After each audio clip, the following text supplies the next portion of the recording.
We are getting closer and closer to the launch of Modern Warfare 4, and with it, the new DMZ mode. I'm so excited to actually have some fresh new DMZ content to play through again, and so far we have been made aware of a ton of the new changes coming to the game mode.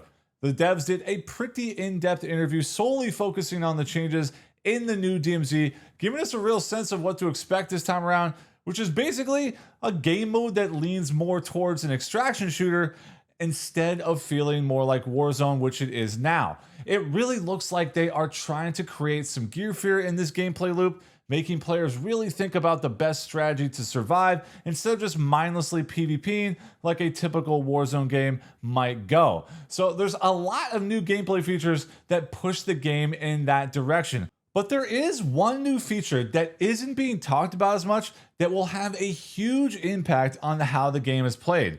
But before we dive into this new game-changing DMZ2 feature, this video is sponsored by the new extraction shooter coming out called Rules of Engagement: The Gray State. As you know, we love extraction shooters on this channel, so when I saw this unique take on the genre, I was immediately excited to try out the game. One of the first things that makes Rules of Engagement: The Gray State stand out is how they are meshing the extraction genre with the horror genre. This unique combination gives the game a super immersive and exciting feel to it. Also, another big for extraction fans is that the game has a squad-based PvP experience and a dedicated co-op PvE mode as well. I know a lot of players out there are always looking for dedicated PvE in their extraction game, and Rules of Engagement: The Gray State is delivering that as well.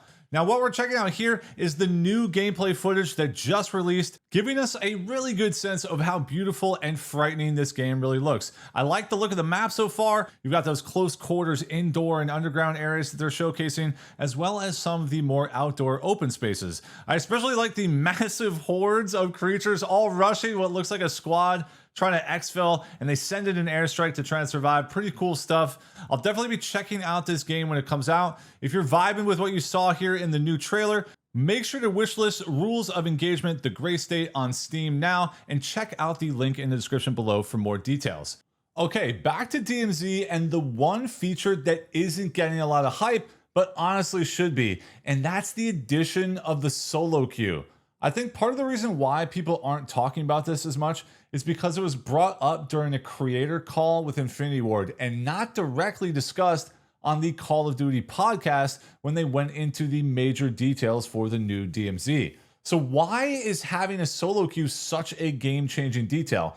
Well, let's dive into that. Let's start with how popular solo gameplay really is, not only in DMZ, but extraction shooters in general. I've played a ton of extraction shooters in my life, and if you include DMZ, it's well over 10,000 hours across all of them. And if there's one thing that I've learned, it's that the interest in solo gameplay represents a huge portion of the extraction genre player base. There's just something appealing about going into a raid alone and being in total control of your own destiny. No one else is there to bail you out, and your decisions are what shape the outcome. A one-man army fighting for survival, and I just love the intensity that that provides to the gameplay experience. Also, it's really nice to see that the solo experience is actually being prioritized on its own, instead of just say, hey, you can turn squad fill off and play solo and good luck against all those full squads.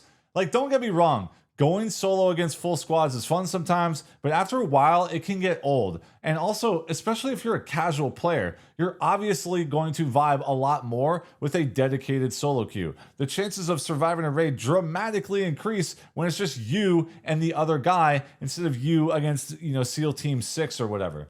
So this next point really does go along with the survival aspects of having a dedicated solo queue, and that's the potential friendly gameplay that it can provide. With VoIP being a primary feature of DMZ, as it will be, players will be able to communicate upon making contact with each other instead of just going weapons hot every time you see someone. Two solos run into each other and they make an accord, and then they work together to help fight to survive difficult PvE content or even other dangerous players on the map. Or run into another player and they seem a little suspect, maybe giving you some betrayal vibes, so you keep your head on a swivel for the rest of the match. Maybe that person's going to turn on you, maybe they won't, maybe you extract together. You never know what's going to happen. And there is something just amazing about the uncertainty with every player-to-player interaction, which really brings in the human element to every single raid. When there is the potential for friendly interactions, the gameplay becomes way less one-dimensional and will be able to provide unique experiences each and every time you queue up. Once again, don't get me wrong, I like PvP and there's nothing wrong with going down that road for sure. But when it's the only thing going on over and over and over again, it can get a little stale. And honestly, I'm sure that the duo and trio queues will be highly PvP heavy, so players can just dive into some squad gameplay to go crazy with some PvP and hop back into solos for a different vibe. I really think that the solo queue is going to have some real early DMZ 1 vibes when there was just a lot more cooperation amongst strangers.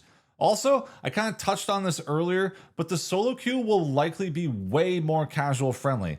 A lot of casual players just hop on for a few games before life gets in the way, and most of the time, they find themselves playing solo. They don't have time to coordinate a squad. And Call of Duty also has historically been a casual shooter, and DMZ 1 was even more so with its slower pacing and sandbox gameplay style. So the new DMZ is surely going to align in that regard as well. Being accessible for casual players is huge right now in the extraction genre, as made evident by the success of Arc Raiders. Not as easy a feat to do either, by the way. The extraction shooter genre is inherently hardcore by nature, so to be able to create value and interest in the casual audience just expands the potential player base massively. And that's really where the gameplay experience can be vastly different. When the player interactions aren't a foregone conclusion of mindless PvP and they actually start talking, it's going to create a dynamic that's different from the squad queues. However, there is one thing that could throw a wrench in all of this, and that's if they allow for assimilation in the solo queue. If assimilation is allowed in solos, that would mean that squad sizes could increase higher than 1, and then things would change for sure.